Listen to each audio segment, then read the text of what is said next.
إذاعة جمهورية مصر العربية من القاهرة تقدم كلمتين وبس.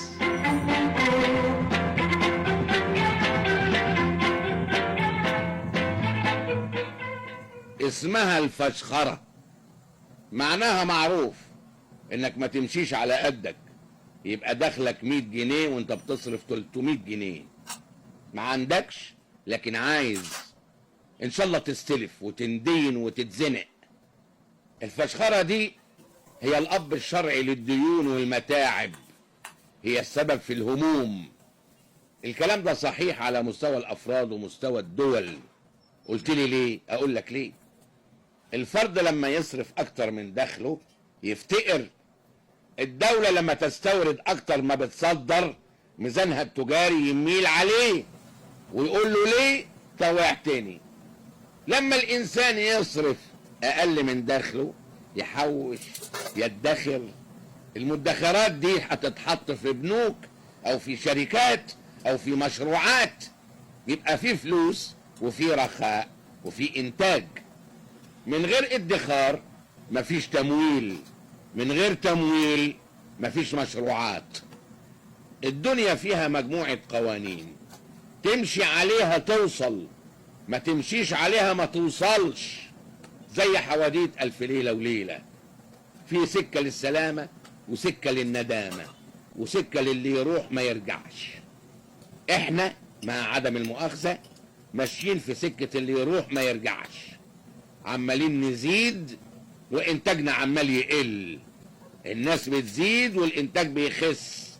تيجي ازاي دي؟ المفروض الانتاج يزيد لما الناس تزيد، عندنا بقى بيقل. عايزين نلحق نتلفت ونرجع الشوية اللي مشيناهم في سكة اللي يروح ما يرجعش. عايزين نرجع من السكة دي ونروح سكة السلامة. سكة السلامة عايزة شغل كتير، مش عايزة ندور عليها، لا، انما عايزة يبقى عندنا عزم نمشي فيها.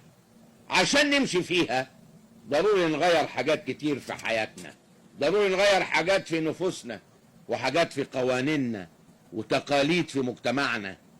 ضروري كل ده يتغير علشان احنا نقدر نطلع من البير اللي وقعنا فيه. اهم حاجة ضروري نغيرها في نفسنا مسألة الفشخرة. بلد مديونة وبتستورد تلتين اكلها وفيها عربيات مرسيدس اكتر من اللي في برلين. بلد مديونة وبتستورد الضروريات والناس لسه بتخلف 7 و8 علشان يبقوا عزوة وكتير. بلد فيها مشاكل اسعار بتزيد كل يوم، ورغم كده الحركة على الشراء شغالة. الناس كلها بتشتكي من قلة الفلوس، ورغم كده اي شاب صغير يجي يتجوز في فندق ويزفوه ويقعله 3000 جنيه لما يكون غلبان خالص وهيدفع اقل سعر. تسأل انت ايه ده؟ يقول لك يا اخي عايزين نفرح. هو الفرح ما يجيش الا بالفشخرة والصرف؟ ال3000 جنيه دول اللي هيتصرفوا في طبل وزمر لو كانوا اتصرفوا في البيت كان يبقى احسن ولا اوحش؟ مش بس نفوسنا وتقاليدنا اللي عايزة تغيير، لا، القوانين عايزة تتغير. في قوانين كتيرة مكتفة الناس. قانون شركات توظيف الاموال قالوا هيحل مشكلة الشركات دي والناس تاخد فلوسها. بقاله 1.5 سنة لا حد قبض ولا حد صرف والوضع متجمد والناس بتلالي. قوانين التصدير عايزة تطوير، قوانين الاستثمار عايزة تغيير. عايزين اقتصاد يكون فيه مناخ يشجع الناس، يشجع الناس على انها تشيل فلوسها في مصر وتستثمر في مصر وتشتغل في مصر. ده كله محتاج قوانين تشجع على كده، مش تعرقل ده باسم تشجيعه. في تقاليد اجتماعية كتيرة عايزة تتغير، في سلوك عايزة تبديل. كل ده ان ما حصلش وبسرعة هنفضل ماشيين في سكة اللي يروح ما يرجعش. مش كده ولا ايه؟